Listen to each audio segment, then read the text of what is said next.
শিক্ষার্থীরা কিন্তু ঠিক এই দৃশ্যটি দেখছেন এইভাবেই কিন্তু আসলে শিক্ষার্থী যারা রয়েছেন তারা কিন্তু ক্যাম্পাস ত্যাগ করছেন এবং বিভিন্নভাবে আসলে হল থেকে শিক্ষার্থীরা বাইরে বের হয়ে যাচ্ছে এবং শুধু কেবলমাত্র যদি বলা যায় বিশ্ববিদ্যালয়টির ভিতরে কিন্তু কেবলমাত্র গণমাধ্যম কর্মীরা ছাড়া আসলে বিশ্ববিদ্যালয়ের ভিতরে কিন্তু আসলে কাউকেই তেমনভাবে প্রবেশ করতে দিচ্ছেন। তবে এখন পর্যন্ত যদি বলা যায় কেবল পুরো বিশ্ববিদ্যালয়টি কিন্তু আসলে আইন শৃঙ্খলা রক্ষাকারী বাহিনীর নিয়ন্ত্রণে কিন্তু রয়েছে এবং সেই দৃশ্যটি কিন্তু আসলে দেখছেন বিভিন্ন ধরনের যে পুলিশের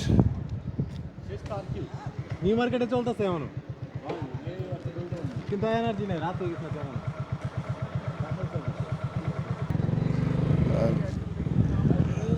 হ্যাঁ ঠিক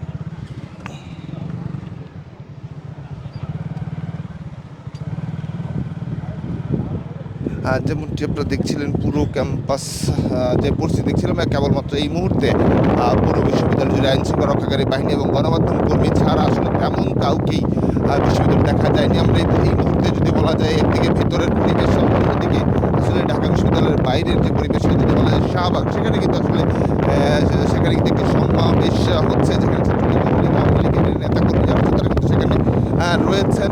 এমনটি কিন্তু আসলে চিত্র আমি দেখানোর চেষ্টা করছিলাম। পুরো ক্যাম্পাস আবারও বলছি পুরো ক্যাম্পাস কিন্তু এই মুহূর্তে শুনশান নীরবতা, শিক্ষার্থীরা বাড়ি ফিরে যাচ্ছে এবং এখন যদি বলা যায় পুলিশ তার নিয়ন্ত্রণ নিয়ে ক্যাম্পাসে সকল জায়গায় আসলে তাদের বিভিন্ন আইন শৃঙ্খলা রক্ষা বাহিনীর অবস্থান আমরা লক্ষ্য করেছি।